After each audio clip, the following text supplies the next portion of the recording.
आहार से तात्पर्य ग्रहण किए जाने वाले भोजन से है और यह 4 प्रकार का होता है: भक्ष्य, भोज्य, लेह्य और चोष्य। भक्ष्य यानी दांतों से चबाकर खाए जाने वाले रोटी, भात आदि। भोज्य यानी निगल कर खाए जाने वाले रबड़ी, दूध, पानी आदि। लेह्य यानी चाट कर खाए जाने वाले शहद, चटनी आदि। और चोष्य यानी चूस कर खाए जाने वाले गन्ना आदि पदार्थ। इन 4 प्रकार के आहारों में सात्विक प्रकृति के आहार ही सात्विक व्यक्तियों को प्रिय होते हैं। अगस्त्य संहिता में यह बताया गया है कि आहार दोष 3 तरह के होते हैं। पहला जाति दोष, दूसरा है आश्रय दोष और तीसरा है निमित्त दोष। खाद्य पदार्थों में स्वाभाविक रूप से रहने वाला दोष जाति दोष कहलाता है। जैसे प्याज, लहसुन, मांस, मछली एवं अंडा आदि खाद्य पदार्थ जाति दोष के अंतर्गत आते हैं, क्योंकि इनमें तेज गंध होती है और ये तामसिक खाद्य पदार्थ भी कहलाते हैं। आश्रय दोष वह है जिसमें कोई खाद्य पदार्थ निकृष्ट व्यक्ति या स्थान का आश्रय प्राप्त कर लेता है तो उसके संपर्क के कारण उसमें आश्रय दोष आ जाता है। जैसे कसाई की दुकान या शराब खाने में रखा हुआ पवित्र कहा जाने वाला दूध भी आश्रय दोष के कारण अपवित्र हो जाता है। लेकिन जब पवित्र स्थान में रखी हुई वस्तु भी अपवित्र जीव के संपर्क में आने से अपवित्र हो जाती है तो इसे निमित्त दोष कहते हैं। जैसे मंदिर के प्रांगण में रखे हुए दूध को कुत्ता या बिल्ली पी जाए अथवा दूध में मक्खी या अन्य कीड़ा मकोड़ा आदि गिर जाए तो वह अपवित्र हो जाता है। सात्विक आहार इन तीनों प्रकार के दोषों से रहित होता है।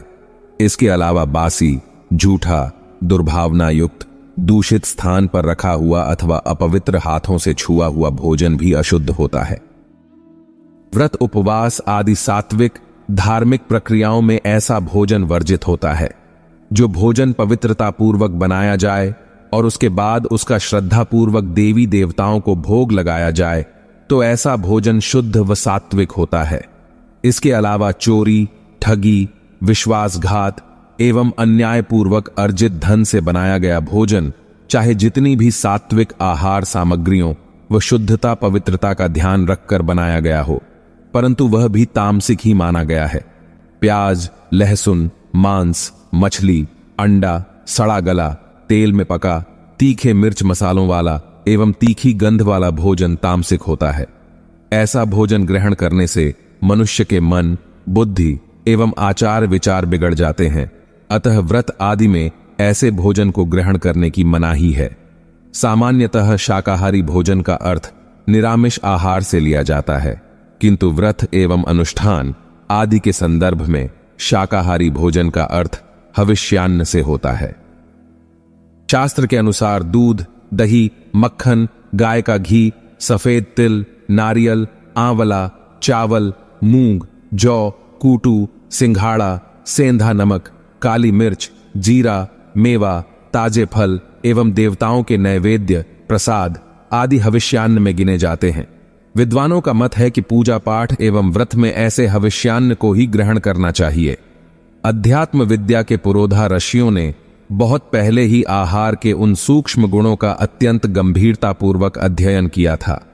उन ऋषियों ने अपने शोधों में यह पाया था कि प्रत्येक खाद्य पदार्थ अपने भीतर सात्विक, राजसिक व तामसिक गुण धारण किए हुए होते हैं और इन गुणों को धारण किए हुए पदार्थ के सेवन से व्यक्ति की मनोभूमि का निर्माण भी वैसा ही हो जाता है। अपने अध्ययन में उन्होंने यह भी पाया था कि आहार में निकटवर्ती स्थिति का प्रभाव ग्रहण करने का भी एक विशेष गुण होता है। यही कारण है कि दुष्ट, दुराचारी, दुर्भावनायुक्त या हीन मनोवृत्ति के लोग यदि भोजन पकावें या परसें तो उनके वे दुर्गुण आहार के साथ सम्मिश्रित होकर खाने वाले पर अपना प्रभाव अवश्य डालते हैं।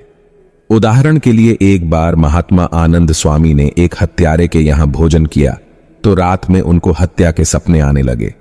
जब उन्होंने सुबह उठकर उसके कर्म के बारे में जाना तो वे पछताए कि उन्होंने अनजाने में गलत व्यक्ति के यहां भोजन कर लिया।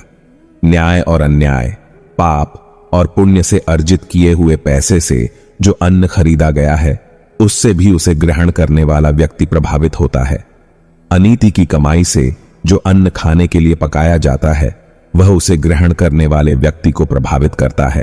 और जिसके कारण वह भी उस अन्न के संस्कार से प्रभावित हो अनीतिपूर्वक कमाई करने के लिए प्रेरित हो जाता है। इन्हीं तथ्यों को ध्यान में रखकर ही उपनिषद के ऋषियों ने साधक को सतोगुणी आहार अपनाने के लिए बहुत जोर दिया है। साधक के लिए मद्य, मांस, प्याज, लहसुन, मसाले, चटपटे, उत्तेजक, नशीले, गरिष्ठ, बासी आदि तमोगुणी प्रकृति के पदार्थ त्याग देने योग्य हैं।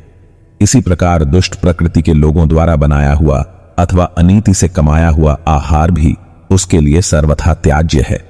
साधक को आहार के संदर्भ में उपरोक्त बातों का विशेष रूप से ध्यान रखना आवश्यक है, क्योंकि अन्न में उपस्थित संस्कार उसकी साधना को किसी भी भांति प्रभावित कर सकते हैं। उपनिषदों में आहार के संदर्भ में अनेक महत्वपूर्ण उपदेश दिए गए हैं। यथा ग्रहण किए जाने वाले आहार के 3 भाग होते हैं। उसका जो स्थूल भाग है वह मल बनता है, जो मध्यम भाग है वह मांस बनता है, और जो सूक्ष्म भाग है वह मन बन जाता है। इसी तरह पीने वाले जल के भी शरीर में प्रवेश करने के उपरांत 3 भाग होते हैं। उसका जो स्थूल भाग है वह मूत्र बन जाता है, जो मध्यम भाग है वह रक्त बन जाता है, और जो सूक्ष्म भाग है वह प्राण बन जाता है। छांदोग्य उपनिषद के अध्याय 6 खंड 5 में कहा गया है कि हे सौम्य, मन अन्नमय है, प्राण जलमय है और वाक तेजोमय है। आहार के संबंध में पाशुपत ब्रह्मोपनिषद में कहा गया है कि आहार में अभक्ष्य त्याग देने से चित्त शुद्ध हो जाता है। इसीलिए आहार शुद्धि से चित्त की शुद्धि स्वयमेव हो जाती है और क्रमशः अज्ञानता की ग्रंथियां टूटती चली जाती हैं और ज्ञान होता जाता है। वहीं छांदोग्य उपनिषद में कहा गया है कि आहार शुद्धि से अंतःकरण की शुद्धि होती है। अंतःकरण के शुद्ध होने से भावना दृढ़ हो जाती है और भावना की स्थिरता से हृदय की समस्त गांठें खुल जाती हैं। अथर्व वेद में अनुपयुक्त अन्न को त्याज्य ठहराया गया है। प्राचीन काल में प्रत्येक व्यक्ति आहार ग्रहण करने से पूर्व यह देखता था कि वह अन्न किस प्रकार के व्यक्ति के द्वारा उपार्जित एवं निर्मित है, और उसमें थोड़ा भी दोष होने पर वह उसे त्याग देता था। उस समय केवल पुण्यात्माओं का अन्न ही लोग स्वीकार करते थे। किसी के पुण्यात्मा होने की एक कसौटी यह भी थी कि वे लोग उसका अन्न ग्रहण करते हैं या नहीं। अथर्व वेद में यह कहा गया है, सर्वो व एष जगदपाम्पा यस्यान्नन्नाश्नन्ति, अर्थात वही व्यक्ति पुण्यात्मा है जिसका अन्न दूसरे खाते हैं। वाल्मीकि रामायण में अंतःकरण को देवता के रूप में प्रस्तुत करते हुए कहा गया है, यदन्न पुरुषो भवति तदन्नास्तस्य देवता, अर्थात मनुष्य जैसा अन्न खाता है वैसा ही उसके देवता खाते हैं। आहार के संदर्भ में छांदोग्य उपनिषद में कहा गया है, यावत् साधन समाप्ति शरीर धारणम च अवश्यम कार्यम न्यायार्जित धनेन महायज्ञादिकम कृत्वा तच्छिष्टाशनेन एव शरीर धारणम कार्यम आहार शुद्धो सत्व शुद्धो ध्रुवा स्मृति, अर्थात जब तक साधन की समाप्ति न हो जाए तब तक शरीर को धारण करना आवश्यक है, और वह शरीर संरक्षण न्याय से उपार्जित धन के द्वारा महायज्ञादि करके उससे बचे हुए अन्न के आहार से ही करना उचित है, क्योंकि आहार की शुद्धि से अंतःकरण की शुद्धि होती है और उससे सुनिश्चित स्मृति प्राप्त होती है। अतः व्यक्ति को आहार व उसके प्रभाव को ध्यान में रखकर ही उसे उपयोग में लाना चाहिए।